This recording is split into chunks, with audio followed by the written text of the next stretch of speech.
You can't stop thinking about them. No matter how much time has passed, they still live somewhere in your mind. You replay the moments, the words they said, the things you wish you'd done differently.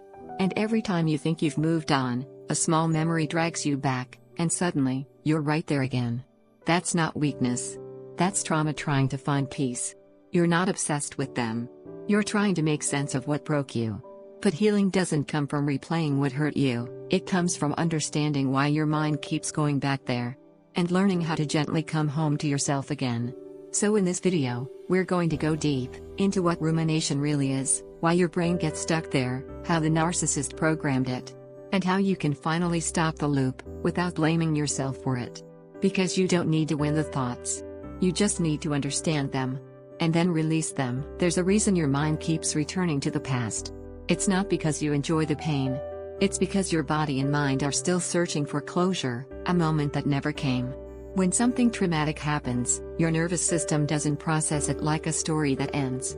It freezes it, mid-scene. Every unspoken word, every unanswered question, every moment that didn't make sense, gets trapped there. And so, your mind keeps circling back, hoping this time it will make sense, hoping this time it will finally feel safe to move on. That's why you wake up thinking about them. That's why memories flood you when you least expect them. It's your brain's way of saying, can we finish this story now?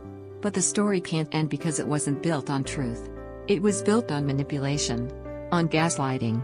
On moments that made you doubt what was real. You tried to reason with someone who thrived on confusion.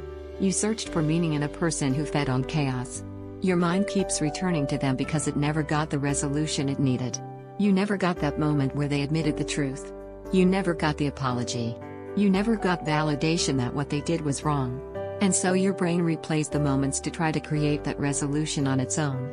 But the thing is, you can't find closure in a story that was written to keep you trapped. They trained you to second-guess yourself, and that training didn't stop just because the relationship did. So the replay continues. Your mind keeps scanning the past for a sense of safety that person could never give. It's not your fault. Your mind is not broken, it's trying to protect you. The replay isn't punishment. It's proof that your body still believes you're in danger, and it's trying to help you survive. Every thought that drags you back is really your brain asking, are we safe now? And until you answer that question with compassion, the loop will continue. So in this next part, we'll look at what rumination actually is, not just mentally, but neurologically. What happens inside your brain when it replays the past. And how that understanding becomes the first step toward breaking free. Because the moment you stop blaming yourself for still thinking about them, you start healing from them. Rumination isn't just overthinking. It's not you being weak, or dramatic, or unable to move on. Rumination is what happens when the brain gets stuck in the search for safety. After narcissistic abuse, your nervous system is still trying to process danger that never made sense. It's as if your brain keeps saying, wait, what happened? How did I miss it? How do I make sure it never happens again? You see, trauma doesn't disappear when the event ends. It stays in your body as unfinished business. And rumination is the mind's attempt to finish that business. When you replay the past, you're trying to solve something that was never meant to be solved, because narcissistic relationships are built on distortion. One moment they love you. The next, they devalue you. You're lifted high, then dropped without warning. Your system never finds stability, so it keeps scanning the past to find where it all shifted. That's rumination.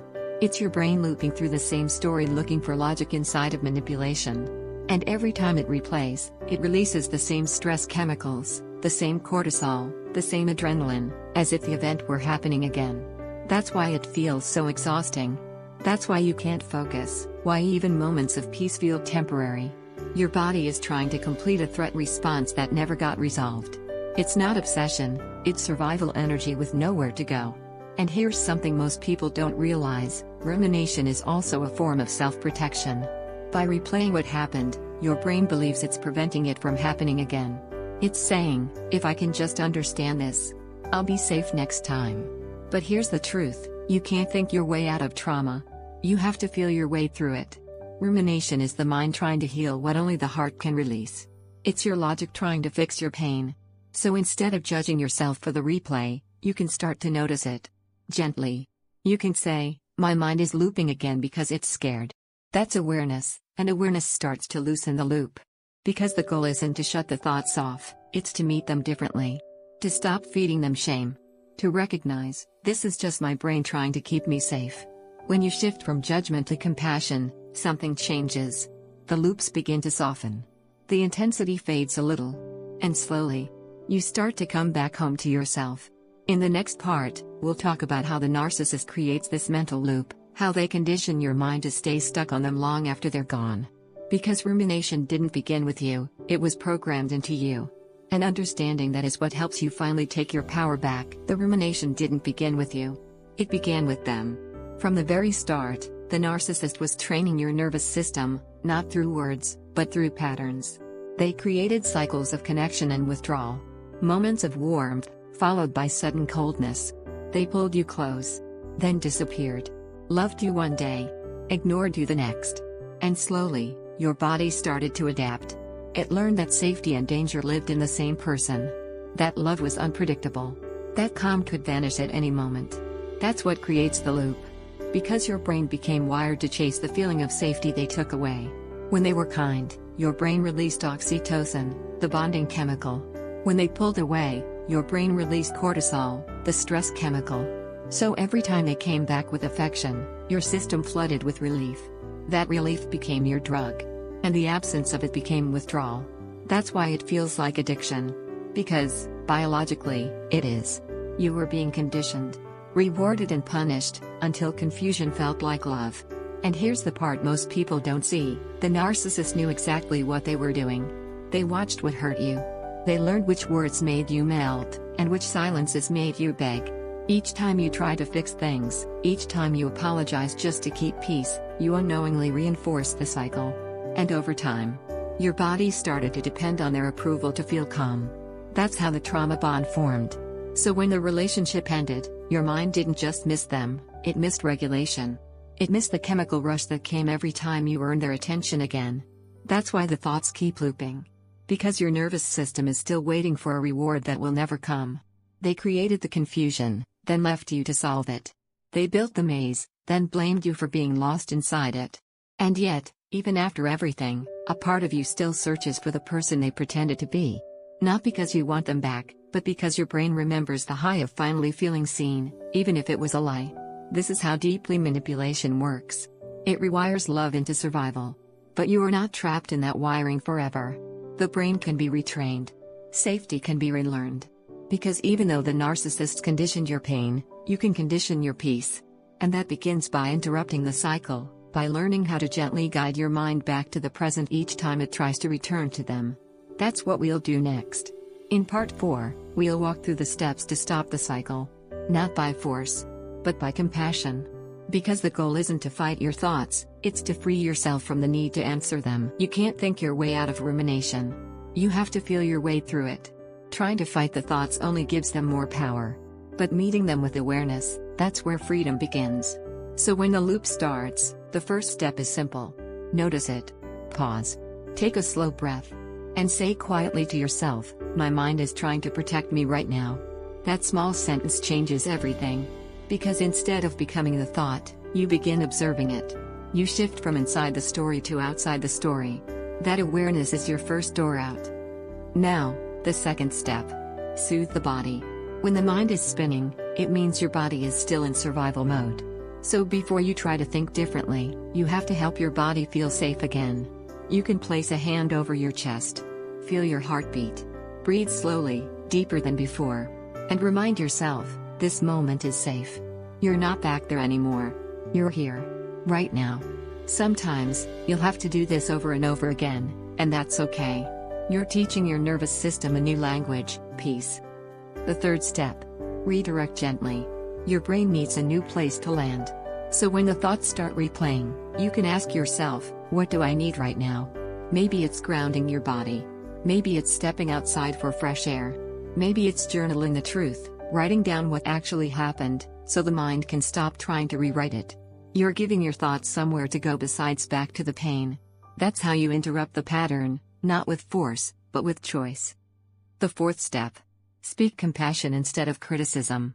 When you notice yourself spiraling, don't say, I can't believe I'm still thinking about them. Say, it makes sense that I am. I went through a lot. That softness matters. It tells your brain the danger is over. It reminds your heart that you're safe now.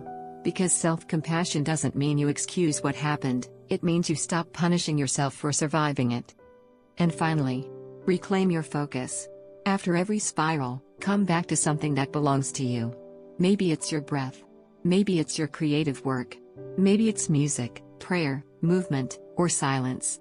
Something that reminds you there's more to life than the pain they left behind. Every time you return to yourself, you strengthen a new neural pathway, one that says, I am safe without them. That's how the loop slowly dissolves. Not overnight, but gently, moment by moment. You may still have days when the thoughts come harder, and that's okay. Healing isn't about never thinking of them again, it's about thinking of them without losing yourself in the process. You're teaching your mind that you don't need to revisit the wound to remember who you are. And soon, their memory will pass through you without anchoring you. That's the freedom you've been reaching for, not the absence of thought, but the presence of peace. In the next and final part, we'll talk about what happens when you begin to live beyond the rumination, when you finally come home to yourself, and life starts to feel like yours again. Because that's where this all leads, to quiet, clarity, and wholeness. There comes a moment in healing when you realize, you're no longer replaying the story, you're observing it. It still crosses your mind sometimes, but it no longer owns you. It no longer pulls you into the same storm. That's when you know, you're healing. Because peace doesn't come when the thoughts stop. It comes when the thoughts no longer have power. You start to see the pattern for what it was, a reflection of their wounds, not your worth. You stop asking, why did they do this to me? And start asking, what did this teach me about what I deserve? You begin to trust your body again. You breathe deeper. You laugh without guilt. You notice small moments of calm and realize you didn't have to earn them, they were always meant for you. That's how peace returns, quietly, after chaos. There's a part of you that may still want to understand them. That's okay. But at some point, you'll realize understanding them won't heal you, but understanding yourself will. You'll start to notice how much strength it took to survive what you went through. You'll see how much compassion it takes to still want to heal after being hurt like that. And you'll begin to see that the rumination was never failure, it was your mind's way of begging for the safety it finally has now. You're not the person you were in that relationship. You're wiser. You're softer, but stronger. You've learned to listen to silence and hear peace instead of fear. You've learned that you can love deeply without losing yourself. That's what real healing feels like, not forgetting the story, but remembering it without reliving it. So take this moment and breathe. You've come far. Your brain is learning safety again. Your heart is remembering calm. And your spirit, it's remembering who it is beyond the pain. You are not what they did to you. You are what survived it. If this video helped you find even a little peace, subscribe, not for me, but for you. Because each time you come back here, you're choosing healing. You're choosing clarity. You're choosing you.